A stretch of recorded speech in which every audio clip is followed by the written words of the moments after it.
Vamos a abordar ahora el primero de los casos de uso, el de descubrir, estandarizar y documentar las fuentes de datos existentes.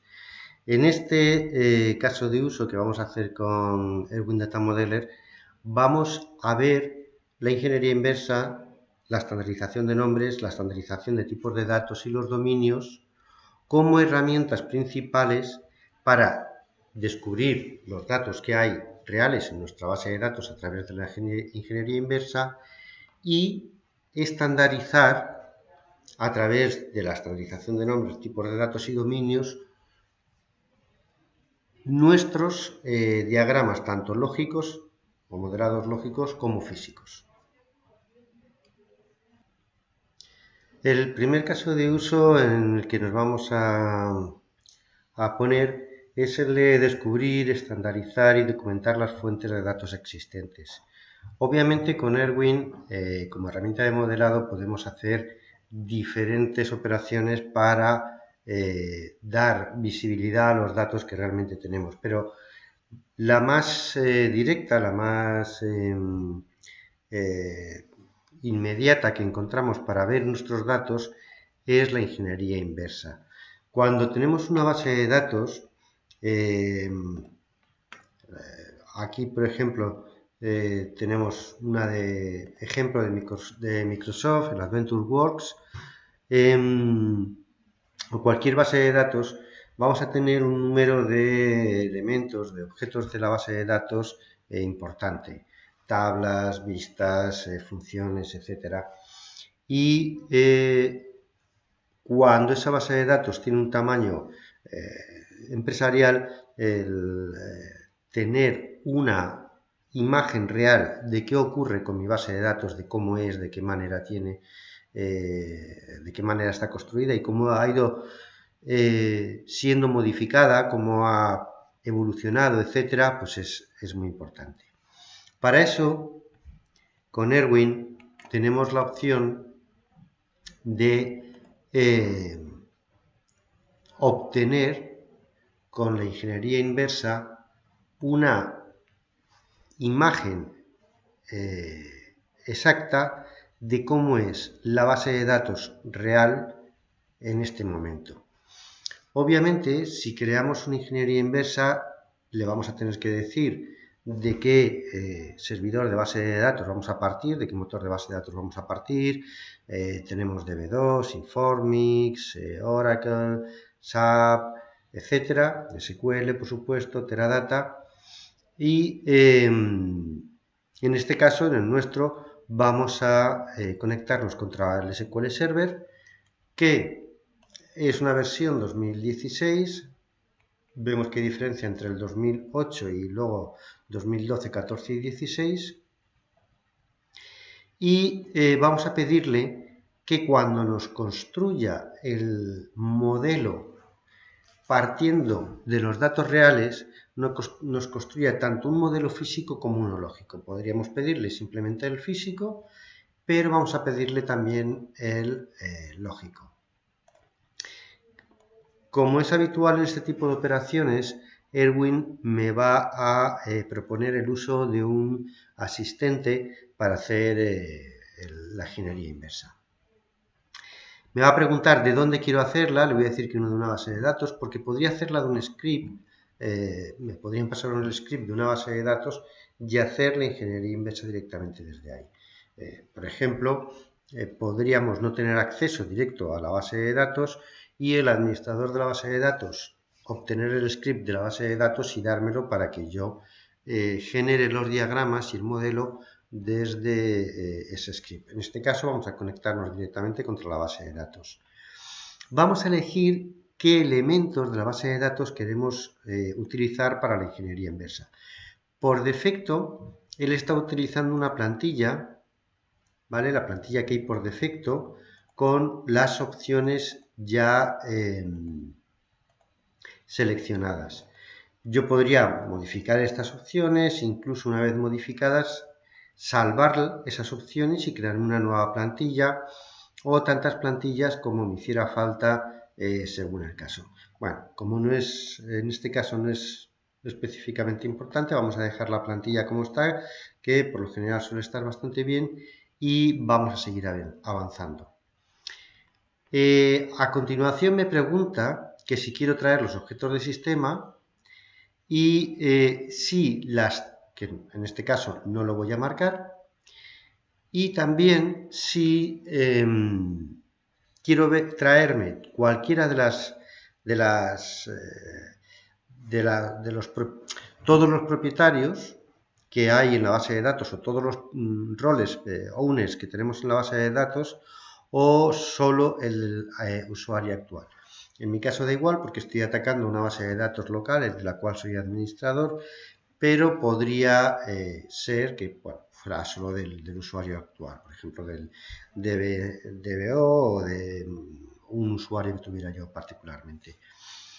O podría decir que de varios, por ejemplo, pues DBO, HR, etcétera, etcétera, indicándole algunos owners. Voy a traer todo. También puedo indicarle si quiero filtrar por tablas. Por ejemplo, podría irme a las tablas y decir, bueno, quiero hacer ingeniería inversa solamente pues de las que tienen que ver con facturación. Este grupo que va de Fact Additional International Product Description hasta Fact Service Response, ¿vale? O bueno, la que fuera. Solo las tablas de hecho, o por ejemplo, me traigo también las dimensiones. Bueno, ahí podría jugar como quisiera, ¿vale? En este caso es una base de datos para un data warehouse, pensada en formato dimensional, y bueno, pues tiene tablas de hechos y de dimensiones. Ok, aquí podría ir diciendo las tablas, pero bueno, las voy a traer todas. También le puedo decir que infiera las claves primarias, que le voy a decir que lo haga, y que infiera las relaciones, ¿vale? Quiero que infiera las claves primarias para que cree las claves al traerlo, ¿vale? Al traerme esa imagen de la base de datos. Al inferir esas claves primarias, yo he de tener cierto cuidado en revisar que efectivamente están bien o confiar en que van a estar bien. Y cuando quiero que infiera las relaciones, me pregunta que si las va a inferir desde los índices o por los nombres de los campos. En este caso le voy a decir que lo infiera de los índices, ¿vale? Otras cosas sería la conversión de los nombres físicos y lógicos, si van a venir en mayúsculas, en minúsculas, etcétera, ¿vale? Y si va a incluir los triggers generados. Voy a decir que siguiente. Aquí le voy a dar la base de datos de la que quiero hacer la ingeniería inversa, que en este caso no es TSQL 2012, sino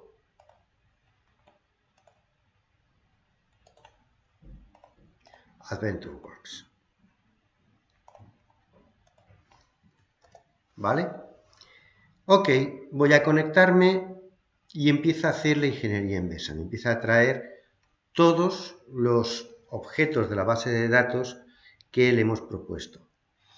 Me dice que está infiriendo las claves primarias, las relaciones, y aquí me ha traído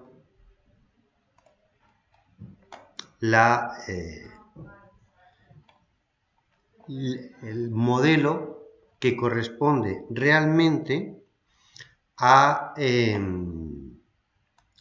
la base de datos tal y como está en la actualidad, ¿vale? Eso nos permite poder avanzar en el descubrimiento de cómo están nuestros datos, de cómo podemos trabajar con ellos, etcétera. ¿De acuerdo? Cuando hemos hablado del caso de uso que nos ocupa ahora, hemos hablado al principio también de estandarización. Como siempre en estos casos, con Erwin podemos aplicar diferentes formas de estandarización, pero hay dos principales o dos especialmente importantes. La que se refiere a la estandarización de los nombres y la que se refiere a la estandarización de los tipos de datos. Vamos a ir primero con la que se refiere a la estandarización de los nombres. Acabamos de traernos una base de datos obtenida desde el motor de la base de datos directamente, y eso nos ha creado dos diagramas, uno físico que responde a la imagen exacta de ese modelado que hay en nuestra base de datos real, y luego otro lógico que va a estar sincronizado con el físico, pero que nos va a permitir pues trabajar en los dos. Por ejemplo, podemos aplicar normalizaciones al lógico que a lo mejor no aplicamos luego en el físico ni en la base de datos real, pero que nos sirven para entender mejor nuestros datos, o aplicar transformaciones que aún no tenemos hecho en el lógico, etcétera. ¿De acuerdo? Entonces vamos a mantener, y Erwin nos va a mantener sincronizado los dos modelos. No es estrictamente necesario, podríamos tener solo uno lógico, solo uno físico, pero en este caso vamos a tener los dos. ¿Cuál sería el siguiente paso? Bien, la base de datos ha podido crecer a lo largo del tiempo con muchas modificaciones, etcétera, y no tenemos la forma en cómo se llaman nuestras bases de datos, o nuestras tablas, o nuestras entidades, nuestros campos, no están estandarizadas.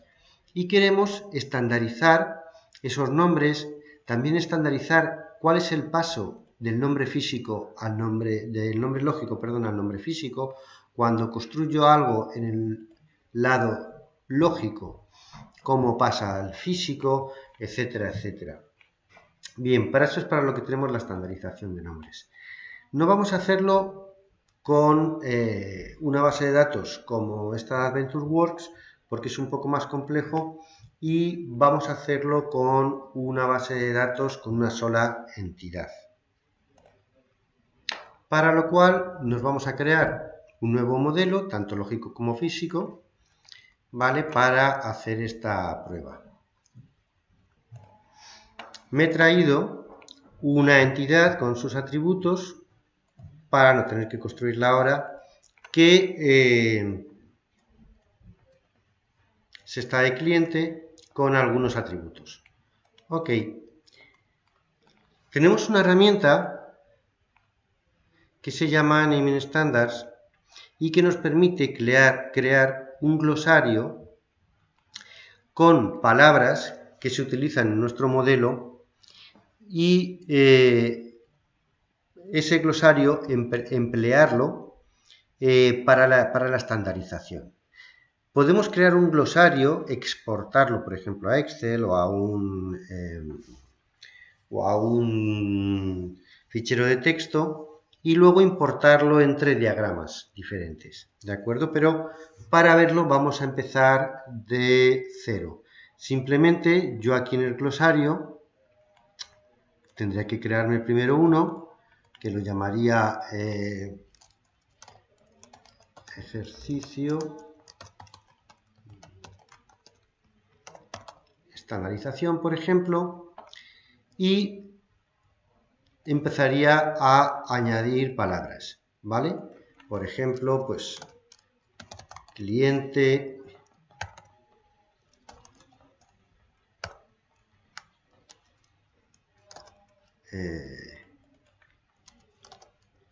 código. Cuidado que las tildes sí las distingue, se pueden poner tildes, pero distingue lo que es tilde de lo que no es tilde. No es lo mismo la palabra código con tilde que sin ella, ¿vale? Primer, segundo. Bueno, ya hemos creado todos. No es estrictamente necesario que todas las palabras que tenemos en un diagrama estén creadas, obviamente, solo aquellas que nos interesan. Por defecto me ha marcado el prime en todas ellas, pero lo voy a desmarcar. Luego veremos para qué nos sirve este tema. Lo primero que vamos a ver es una parte muy sencilla. Simplemente vamos a incluir abreviaciones en cada palabra para cuando pasen del modelo lógico al físico, utilizar esas abreviaturas en lugar del nombre largo. Por ejemplo, para apellido, vamos a llamarlo Apple o Ape, calle va a ser la misma calle, vamos a dejar solo igual, Cli, Coz, Nom y Num. Y el resto lo vamos a dejar sin abreviaturas. Aquí vamos a incluir dos abreviaciones, por ejemplo, Puer y PTA. ¿De acuerdo? De momento lo único que vamos a ver es la parte que tiene que ver con el paso de los nombres de lógico a físico, ¿vale? Bueno, ya tenemos una parte de nuestro estándar de nombres creado y vamos a irlo aplicando. En principio, ahora tendríamos que ir a esta otra herramienta, al Model Naming Options, y decirle lo siguiente. Quiero que en el paso de entidad tabla que utilice el glosario. En el caso del uso de dominios también, y de atributo a columna también, ¿vale? Podría, por ejemplo, decir, no, bueno, de entidad tabla no, solo utilízame el glosario en dominios y atributos, por ejemplo, ¿de acuerdo? Vale, vamos a decir que ok, vamos a volver al estándar, vamos a decirle que vamos a poner activa esta estandarización de nombres que hemos creado, que solo se ajuste a palabras completas, y ahora vemos que a la hora de pasar de lógico a físico me aplica esas abreviaciones en aquellas palabras donde he metido la abreviación, como por ejemplo código, nombre, número, puerta, ¿vale? Vamos a ver, por ejemplo, la opción de, en el caso de, no sé, de los atributos a columnas, que utilice la otra posibilidad de abreviación, que sería esta de aquí. Entonces aquí vamos a poner CLI,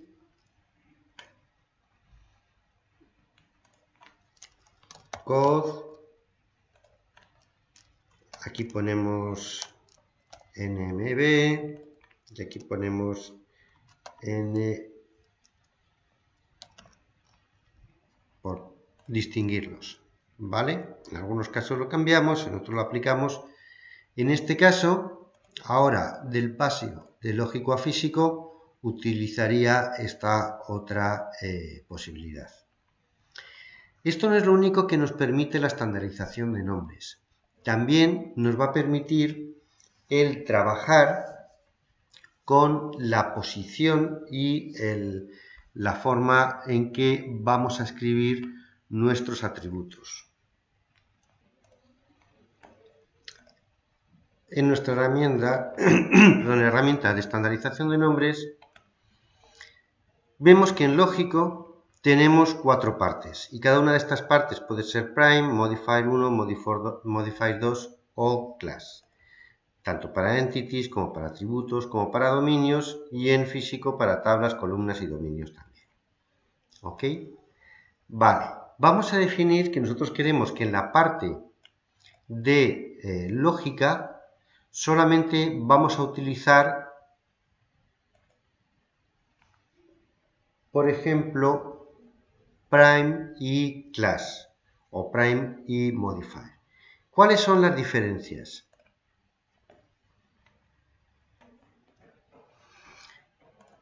Vamos a meter aquí una anotación y voy a pegar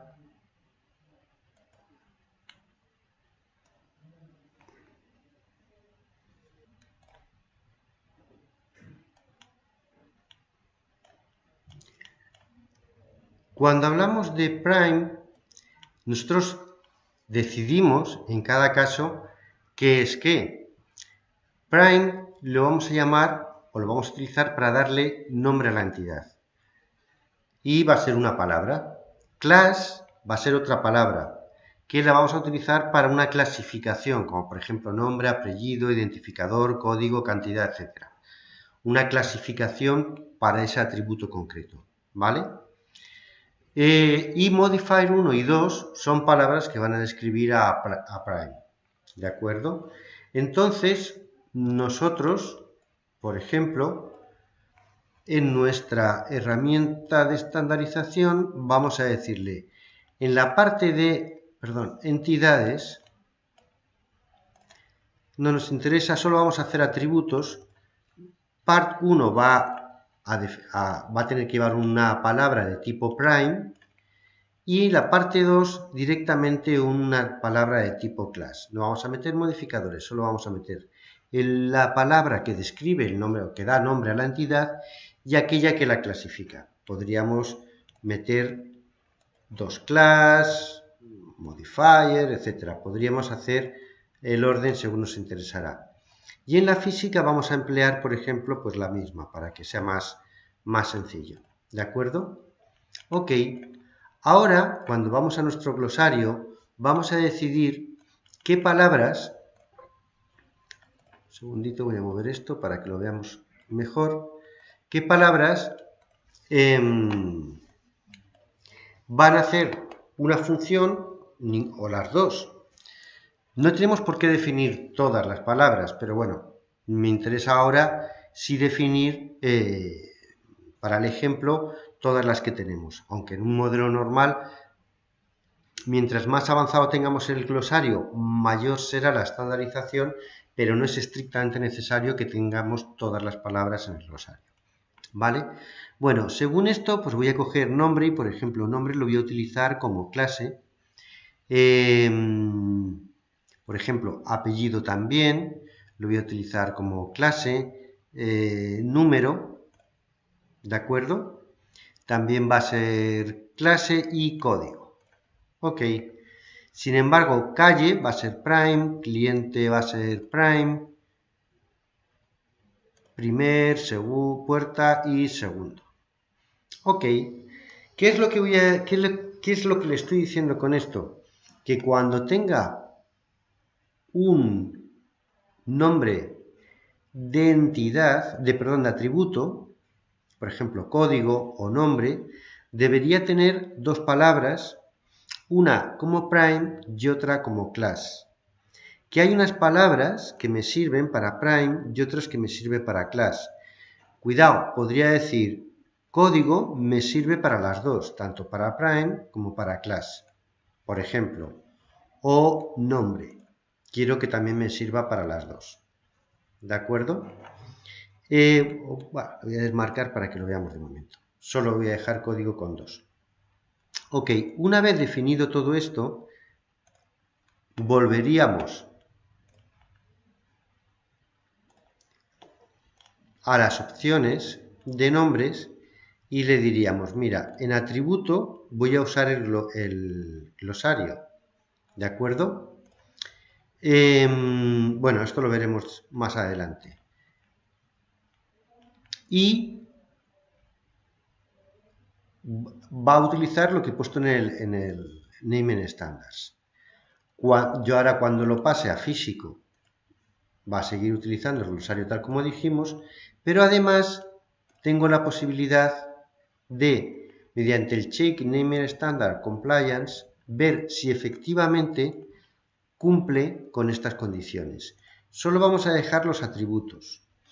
Si no chequeáramos el orden y la posición, simplemente nos chequearía si los nombres que hemos puesto cumplen las condiciones, pero vamos a chequear también la posición.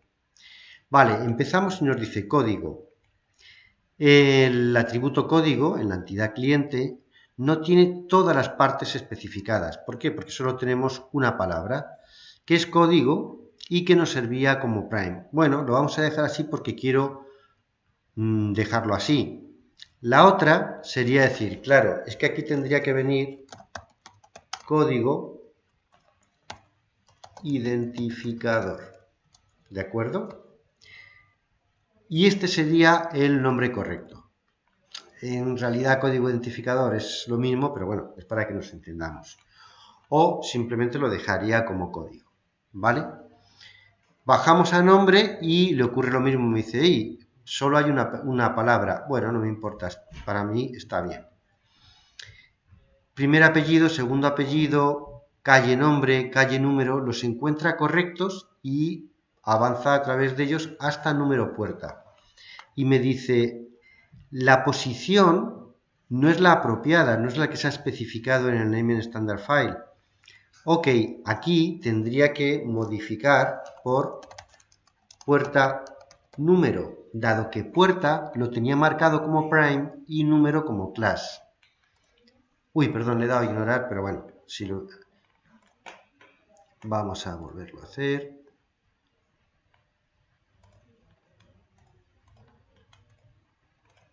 Y vamos rápidamente aquí.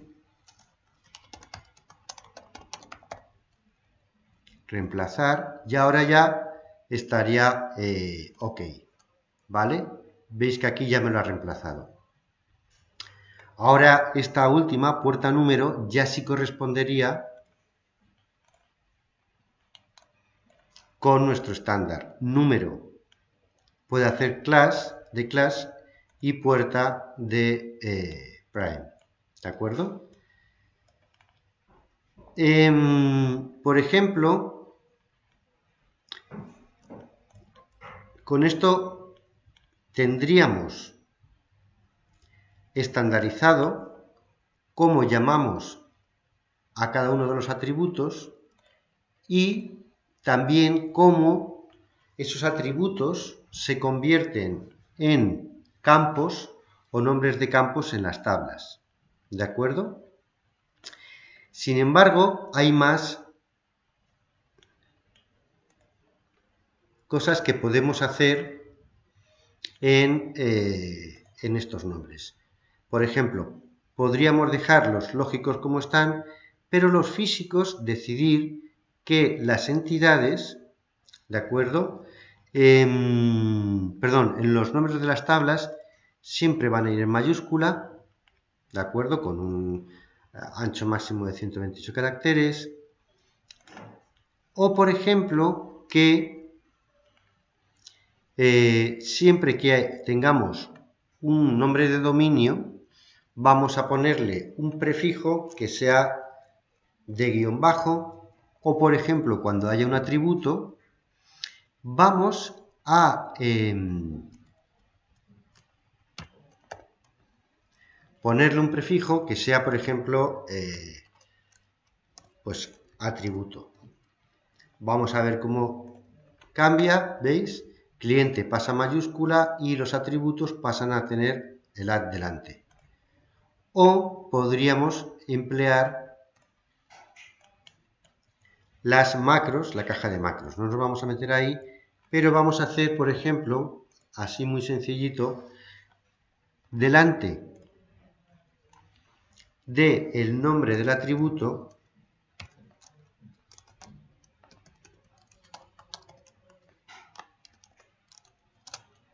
vamos a poner, directamente junto, vamos a poner el nombre de la entidad, ¿vale? Por ejemplo, pasaría a ser cliente código, voy a poner el guión bajo que queda mejor, ¿vale? Que sería CLI, que es el nombre de la entidad, y el nombre del atributo. Entonces, siempre que pasáramos de lógico, por ejemplo, pues nombre, no sé, contacto,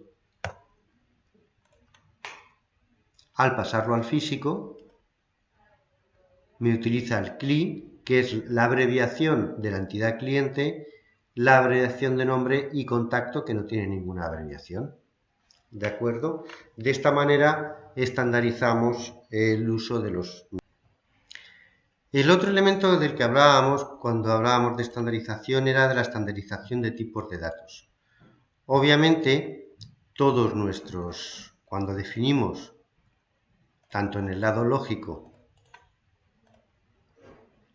una entidad, le deberíamos de dar un tipo de dato. Por ejemplo, pues... No, imagen no. Integer, pues varchar y decir que esto es de...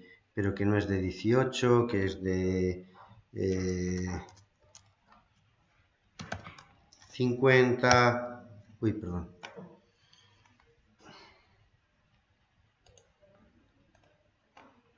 Etcétera. ¿De acuerdo? Además de los tipos de datos que tenemos por defecto, que corresponden al tipo de al tipo de base de datos que hemos utilizado, incluso aunque estemos en el lado lógico, nos va a proporcionar unos tipos de datos estándares. En el lado físico, cuando hemos creado el modelo, le hemos dicho que íbamos a utilizar una base de datos. Podemos cambiarle inmediatamente y decir que no, que vamos a utilizar, por ejemplo, Oracle en lugar de SQL, y en ese caso va a emplear los tipos de datos de Oracle o de SQL indistintamente. Si creamos un nuevo tipo de estándar, ¿vale?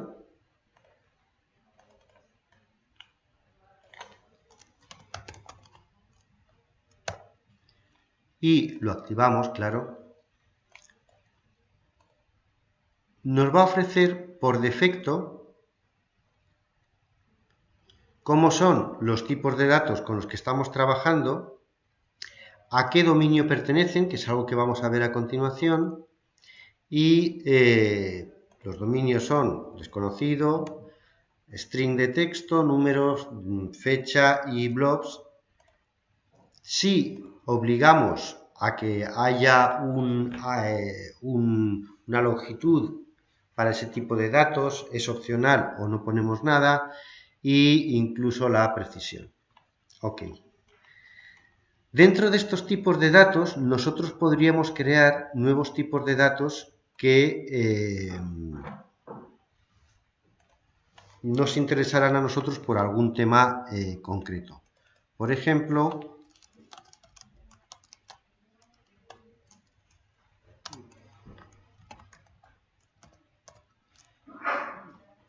pues uno con cualquiera, pues ese se me ha ocurrido, ¿vale? Y le daríamos un tipo de dato, ¿vale? Y así podríamos ir creándolos. Estos datos, estos tipos de datos, obviamente son los que tendríamos que ir utilizando a lo largo de nuestras columnas o de nuestras entidades, ¿vale? Y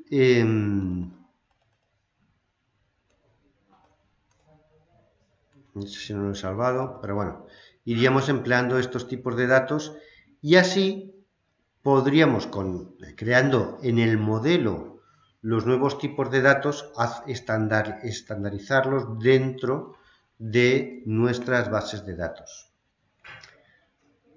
Una parte importante para estos estándares y para todo lo que es la estandarización de los datos de nuestras entidades y de nuestros campos, nuestras entidades en el lado lógico, nuestros campos en el lado físico, son los dominios. Fijaros, voy a cambiar al lógico, que los dominios están tanto en el lado lógico como en el físico y funcionan igualmente en los dos. ¿De acuerdo? Por defecto hay unos dominios mínimos que son blob, datatype, number y string, que como acabáis de ver corresponde a los tipos de campos que tenemos básicos, ¿vale? y nosotros podemos crear nuevos dominios para cada uno de estos campos. Por ejemplo, yo crearía un nuevo dominio que se llamara apellido, ¿de acuerdo? Y a este apellido le daría unas características. Por ejemplo, diría, apellido siempre va a ser un string, va a ser un varchar de 70. Podría decirle que va a estar solo en el lado lógico, pero no quiero que sea así. Va siempre a utilizar ese nombre, va el icono que va a utilizar, bueno, el atributo, etc. Defino si quiero permitir que haya nulls o que nunca sea null, ¿vale? Puedo definir validaciones, ¿vale? Puedo... aquí estoy heredando las constraints que se utilizan, pero puedo quitar eso y decidir que no quiero heredar, sino que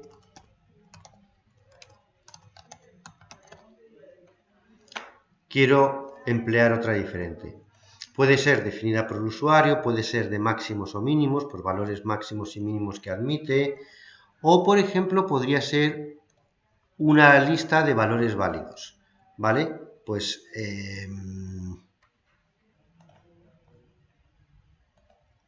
iría cargando, pues, yo qué sé, Pérez.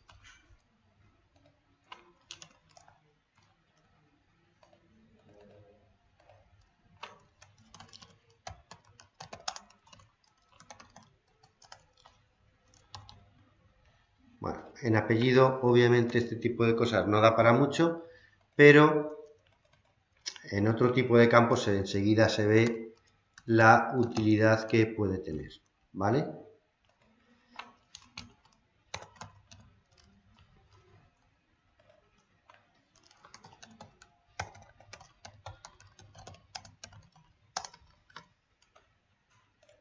¿Vale? Y con esto estaríamos creando una lista de valores único, que es la que acabamos de crear, ¿vale? Para este campo. ¿Cuál es la ventaja? No voy a emplearla, pero bueno, podríamos hacerlo. O podríamos emplear valores por defecto, ¿vale? Y decirle que el valor por defecto es, ¿de acuerdo? Para este, y entonces siempre el valor por defecto va a ser ese. Bueno, en este caso tampoco tiene mucho tal, pero en otros casos es muy útil. ¿Cuál es una de las cosas interesantes de utilizar los dominios? Los dominios pasan tanto del lado lógico como, o sea, se crean tanto en el lado lógico como en el físico, ¿de acuerdo? Inmediatamente. Y por otro lado, propagan los cambios que hacemos en él. Si yo, por ejemplo, apellido, ¿vale?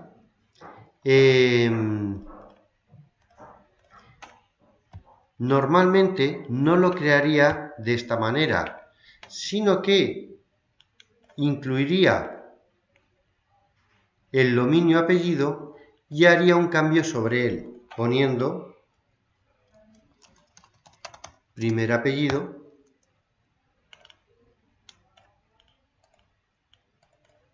y segundo apellido. ¿Qué ventaja me da esto con respecto a hacerlo sin utilizar los dominios? ¿Vale? Tenemos aquí apellido, pero veis que ahora el parent domain es apellido. ¿Ok? ¿Qué ventaja me da esto en cuanto a estandarización y mantenimiento de la base de datos? Una, muy importante, es que todos los cambios que haga yo sobre el dominio van a propagarse en aquellos atributos o campos en los que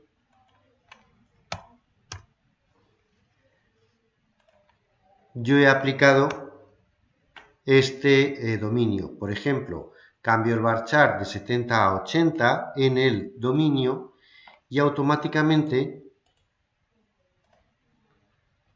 ¿vale?, nuestro primer y segundo apellido tienen varchars de 80. O, por ejemplo, las constraints, los links, etcétera, etcétera, etcétera. Definiciones. De esta manera, yo hago que a la hora de hacer una modificación, esa modificación se propague de forma estandarizada por tanto el modelo físico como el modelo lógico. Nuestro campo, nuestra columna segundo apellido, se va a crear con un varchar de 80.